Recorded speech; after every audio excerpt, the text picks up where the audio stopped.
All right, welcome to this explainer.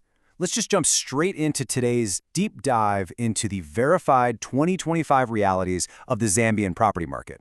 Look, if you've ever felt like real estate is this exclusive club meant only for the super wealthy, you are definitely not alone. But today, we're going to completely unpack how this market actually works, and we're going to show you exactly why getting a piece of the pie might be way more accessible than you think. So, to get us started, picture this. Meet Mutalea. She's a 22-year-old business administration student at UNZ. By her second year, she'd hustled, budgeted, and managed to save up 4,000 kwacha. Like a lot of us, she grew up hearing that classic mantra, right? Buy land, it never depreciates. But when she actually looked at the market, she just assumed getting into property meant buying a vacant plot or a finished house outright. And that means hundreds of thousands, if not a million kwacha. Looking at her 4,000 kwacha savings, she figured she was literally miles away from making her first move. But here's the million-dollar question. Was Mutale actually priced out of the Zambian property market? Honestly, this is such a massive misconception. A lot of people think real estate is this all-or-nothing game, where you either have enough to buy a whole house or you have nothing at all. I promise you, by the end of this explainer, we're going to uncover how our 4,000 kwacha is actually more than enough to become a genuine real estate investor today.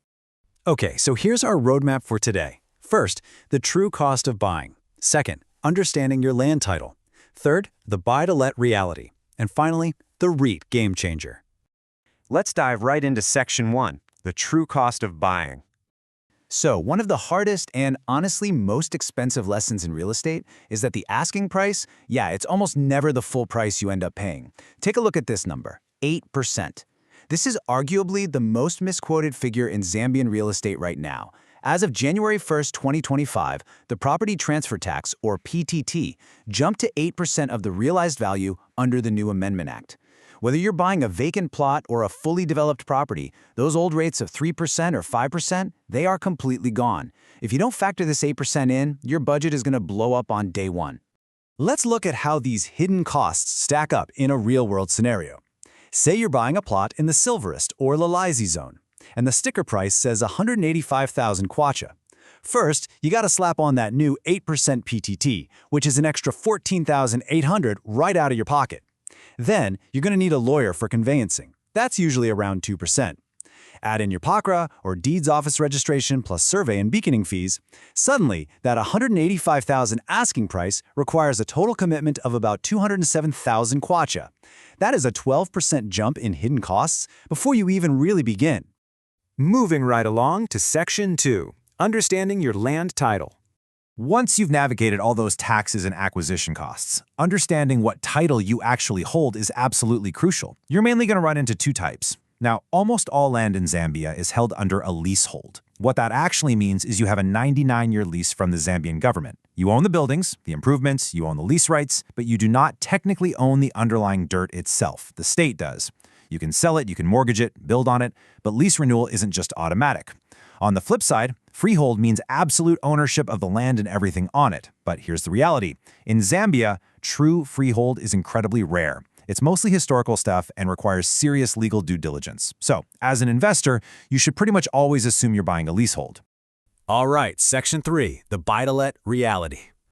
If you're planning to build a house just to rent it out, the single most important metric is your yield. It's the actual cash flow. Take a look at this middle-class residential property in a really strong demand zone, like McKinney. Let's say it's valued at 650,000 kwacha and pulls in about 5,500 a month in rent. On paper, that generates 66,000 a year, giving you a very tempting 10.2% gross annual yield. Sounds absolutely amazing, right? But gross is the key word here, because landlords have bills to pay too. So the crucial point is what happens after the real world hits your beautiful spreadsheet. From that 66,000 gross income, you've got to deduct a vacancy allowance, because, tenants eventually move out. Let's call that 8%. Then factor in maintenance to keep the place livable, which runs around 5%. Finally, if you own this individually, you get hit with a 20% personal rental income tax. After all those deductions, your real net annual return shrinks down to about 45,900 kwacha, bringing your actual yield to 7.1%. Look, it's still a solid investment for sure, but you really have to know the real math. Direct property simply means direct expenses. Which brings us to our final section, the REIT game changer. Honestly, this is the most exciting development we're covering today. What if you want all the benefits of real estate, but without the hassle of fixing toilets, chasing tenants, or trying to save up hundreds of thousands of kwacha? Well, say hello to Real Estate Investments Zambia PLC, or REIZ. They officially listed on the Lusaka Securities Exchange, the LUS, in June 2024, and they are Zambia's very first REIT. And they own major prime commercial assets. We're talking places like Jacaranda Mall, Acacia Park, and Lawanika Mall. Let's quickly break down exactly what that is. A REIT, which stands for Real Estate Investment Trust, is a publicly listed company that owns and manages income-producing properties. But here is the absolute magic rule that makes it so attractive. By design, a REIT is required to distribute at least 75% of its distributable income annually straight back to its shareholders. It's basically an income engine. When you compare direct property and REIT side by side, it is like night and day. It shows exactly why this is such a perfect solution for someone like Mutali.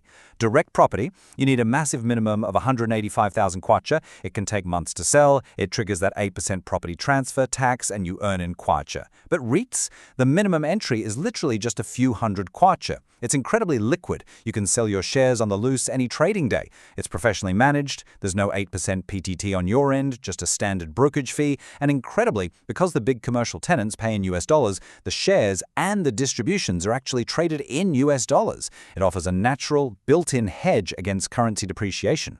So how do you actually get involved? We can break it down into 4 crystal clear, actionable steps that you and Mutale can literally take right now. Step 1, open an account with a Lucy registered broker. Step 2, fund your account in kwacha, which your broker then automatically converts to USD at the point of purchase. Step 3, place a buy order for IZ's shares. And step 4, sit back and receive your quarterly or annual distributions. It is genuinely the whole shebang, right there. With those steps, Mutale's 4,000 kwacha is easily enough to buy a slice of a major shopping mall. To wrap this explainer up, let's just zoom out for a second and look at the massive macroeconomic picture driving all of this value. Right now, Zambia's housing deficit is estimated at 1.5 to 2 million units. With a population well over 20 million and cities like Lusaka and Dola expanding at an urban growth rate of about 4% annually, the structural demand for both residential and commercial real estate is practically locked in for a generation. Which leaves us with this final thought. A housing deficit of up to 2 million units, is that a massive social problem or is it a generational investment opportunity? Look, the Zambian property market definitely has its complexities. You've got the new 8% taxes, the 99-year leases, the hidden costs of being a landlord, but innovative tools like REITs are democratizing access to this market like never before. So knowing what you know now, how would you invest your 4,000 kwacha today? Think about that and keep exploring.